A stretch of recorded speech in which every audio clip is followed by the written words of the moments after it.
Start करेंगे जो पिछले टॉपिक पढ़ाए थे उसी से रिलेटेड एक क्वेश्चन और 2 क्वेश्चन आपको होमवर्क ग्रुप में देंगे। तो यहाँ पर जैसे कि पिछली क्लास में हमने 2 क्वेश्चन की सहायता से अपनी कोड किस प्रकार फाइंड की जाती है उसको समझने का प्रयास किए थे। यहाँ पर इस लेक्चर में हम एक क्वेश्चन की सहायता से और अच्छा समझाने का आपको प्रयास करते हैं। ओके, जैसे कि यहाँ पर देखो आपको एक रिएक्शन दी गई ना, रिएक्शन दिया गया है और उसका कुछ डेटा दिए गए हैं। उसमें पूछा गया है 10 समीकरण।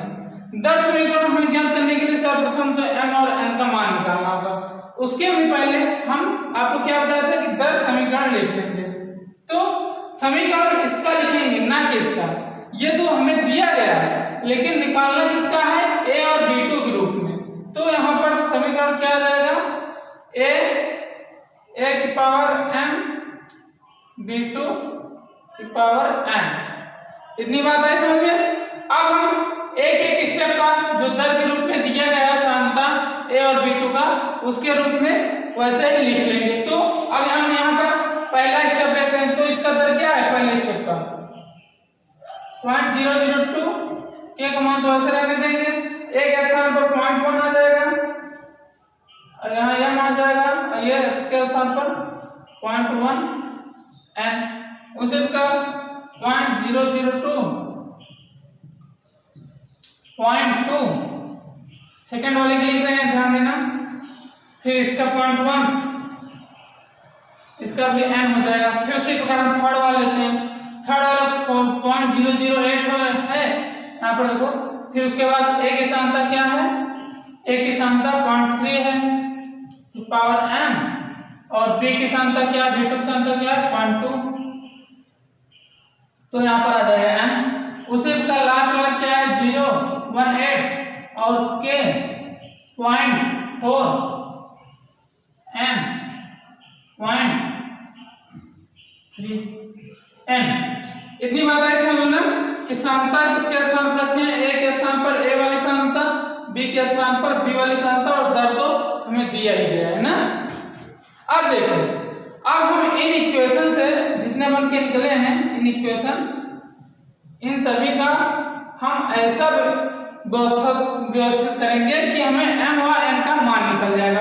अब व्यवस्था में हमें क्या देखना है कि 2 ऐसे स्टेप का चुनाव करना, चाहे इसका करो, इसका करो, इसका करो, फिर इसका करो, कुछ भी करो, लेकिन उसमें देखेंगे कितना सिंपल कर लेंगे, ऐसे दिमाग लगाएंगे, देखेंगे कौन सा स्टेप अब सारणता किसमें सेम है। जिसमें सारणता 2 स्टेप में सेम होगी तो वो वाला स्टेप तो कट जाएगा, तो अर्थात सेकंड वाला जो सारणता सेम नहीं था उसमें हमें उसकी मान ज्ञात हो जाएगा। देखो यहाँ पर जैसे हम पहले और दूसरे समीकरण में ही देखते हैं कि दर से कोई लेना देना नहीं है। फिर चलते हैं m वाली सारणता अर्थात a वाली देखते हैं। इसमें 0.1 है, इसमें 0.2 है, इसमें 0.1 है, 0.3 है, तो इन सब में भिन्न है, तो इसको छोड़ के आगे बढ़ेंगे। तो n वाले देखेंगे 0.1 है और इसमें 0.1 है, अर्थात हम इसको लेंगे तो n वाला जो मान रहेगा वो कैंसिल हो जाएगा तथा 1/2 अर्थात m वाला मान हम फाइंड कर सकते हैं। बात समझ में आई ना कि देखो इसमें 0.1 है 0.2 है, दोनों की सारणताएं दोनों समीकरण में दोनों इक्वेशन में सेम है, तो हम इस स्टेप का चुनाव करेंगे। अब देखो इसका अगर इसका ले लेते हैं, इसका ले लेते हैं, तो ना तो इसमें सेम है सारणता, ना तो इसका सारणता सेम है, तो ना तो हम m ही ज्ञात कर पाते ना ही n ज्ञात कर पाते। तो हमें क्या निकालना, पहले एक पद को कैंसिल करने के लिए हमें दोनों की सारणता सेम ढूंढनी पड़ेगी। अगर नहीं मिलेगी तो उसको सिंप्लीफाइज के रूप में देखेंगे। अब जैसे यहाँ पर 1/2 होता है, यहाँ 2 होता, यहाँ 1 होता, यहाँ 2 होता, तो उस तरह से आपको रिएक्शन में क्वेश्चन में ढूंढना होगा। ओके, तो हम पहले और सेकंड इक्वेशन लेते हैं। तो पहले इक्वेशन में सेकंड इक्वेशन से डिवाइड करने पर, ओके, तो अब हम यहाँ पर डिवाइड करते हैं तो क्या हो जाएगा 0.002 अपॉन 0.002 बराबर, देखो के इसको लिख देते हैं 0.1 की पावर m 0.1 की पावर m के 0.2 की पावर m। यहाँ पर देखो 0.2 है सेकंड समीकरण में, तो इसको हम लिखें तो उसी प्रकार इसको 0.n अब ये कैंसिल हो जाएगा, कैसे क्या कैंसिल हुई है, ये कैंसिल हो जाएगा। यहाँ पर बचा क्या 1 और इधर क्या बचा 1/2। ओके,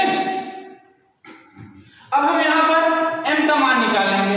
अब जैसे यहाँ पर होता अगर 4 होता अगर इधर 2 होता 1/2 होता तो यहाँ पर तो हम इसका क्या करते, इसका 2 की पावर 2 कर लेते ना, तो हमें क्या पॉइंट हो जाता m बराबर यहाँ पर 2 आ जाता।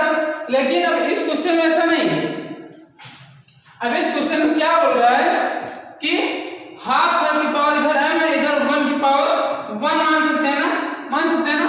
अगर हम इसी को इस रूप में ना लिख करके 1 है इसको हम 1/2 के रूप में यदि हम 0 लिख देते हैं और उधर 1/2 लिख देते हैं m, तो किसी की पावर 0 लग जाती है। हम आधार सेम कर लिए, आधार दोनों साइड सेम कर लिए, और इसको देखो कि अगर किसी पद की पावर अगर 0 लग जाती है तो उसका मान क्या होता है, इसके बराबर हम 1 कर सकते हैं ना, ये इसके बराबर 1 आएगा ना। किसी की पावर 0 जब लग जाता है तो वो 1 हो जाता है, तो यहाँ पर 1 आएगा ना, तो अर्थात मान में कोई चेंजिंग आया नहीं तो कोई प्रॉब्लम भी नहीं, तो अर्थात यहाँ से निकल के आ जाता है m बराबर 0। ओके, इतनी बात आज समझ में आ गई ना कि m मान यहाँ पर 0 किस प्रकार निकला है। ये 1/2 करते हैं, किसी की पावर 0 अधिक होता है तो उसका मान 1 होता है, तो 1 तो पहले से ही था, अर्थात सेम है कि 1 बराबर m बराबर 0 को मान निकला आ जाएगा। अब हमें निकालना क्या है n का मान, तो n का मान निकालने के लिए हम क्या करेंगे, दो देखो इक्वेशन इसमें और इसमें और इसमें n का मान हमें निकालना है, भिन्न है, और 2 और 4 का मान निकालेंगे, या फिर किसी और का भी लेंगे, इसका ले लेंगे ना, तो m का मान तो 0 हो ही जाएगा, तो 1/2 आ जाएगा, इधर 1/4, अर्थात यहाँ से n का मान निकल के आ जाएगा 2 में। तो हम इसको भी ले सकते हैं नेक्स्ट क्वेश्चन करने के लिए, फिर इसको भी ले सकते हैं, तो इन दोनों पद से आपका n का मान निकल जाएगा। तो अब यहाँ से हम क्या ले लेते हैं, हम 2 और 4 का लेते हैं, अर्थात इसका तो 2 में 4 से डिवाइड करने से, अब ज्यादा कुछ लिखेंगे नहीं तो उसे सिंपल कर दे रहे हैं, तो ये हो जाएगा 2 अर्थात 1/9 आ जाएगा। ये वाला पद और ये वाला पद देखो कैंसिल हो जाएगा, दोनों 18 कैसे क्या कैंसिल हो जाएगा, इसका 0.2/0.4 अर्थात 1/2 की पावर m इंटू 0.1/0.3 इसका हो जाएगा 1/3 की पावर m। अब m बराबर चूंकि 0 है तो यहाँ पर 1/2 की पावर 0 हो जाएगा, 1/3 की पावर m, तो ये हट जाएगा, इसका मान 1 हो जाएगा ना, तो यहाँ पर क्या आ जाएगा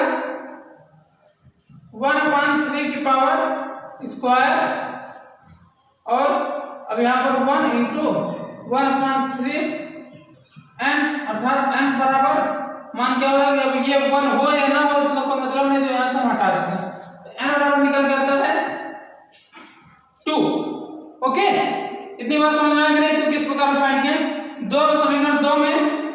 समीकरण 2 में 4 से डिवाइड कर दिए, समीकरण 2 में 4 से डिवाइड कर दिए, तो ये निकल के आता है m बराबर 2।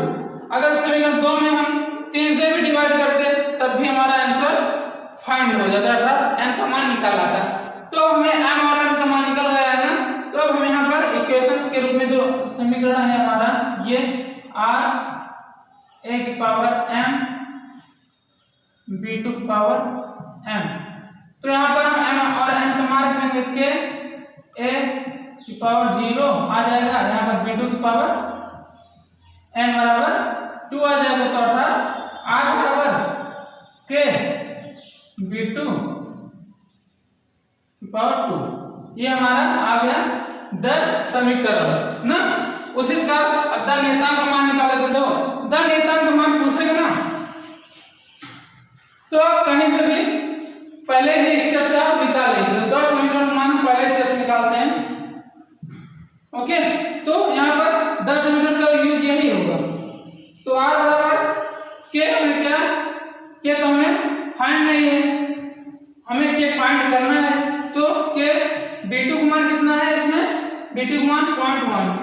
0.1 की पावर स्क्वायर। तो यहाँ से के का मान निकल के आता है r बराबर r क्या है 0.002 अपॉन 0.1 की पावर 2, ये निकल जाएगा आपका 0.2 अर्थात के बराबर 0.2।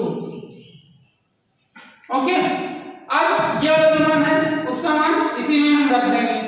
ये थर्ड वाला क्वेश्चन यहीं पर कर देते हैं। तो r बराबर यदि a की सांता 0.01 है जिसका कोई मतलब नहीं, b2 की सांता 0.02 है, तो यहाँ पर आ जाएगा k का मान निकालने के लिए 0.2 इंटू b2 का मान 0.02, इसकी पावर हो जाएगी 2। तो अब यहाँ पर क्या हो जाएगा, तो ये निकल के आता है कितना कि 1 2 2 4 8,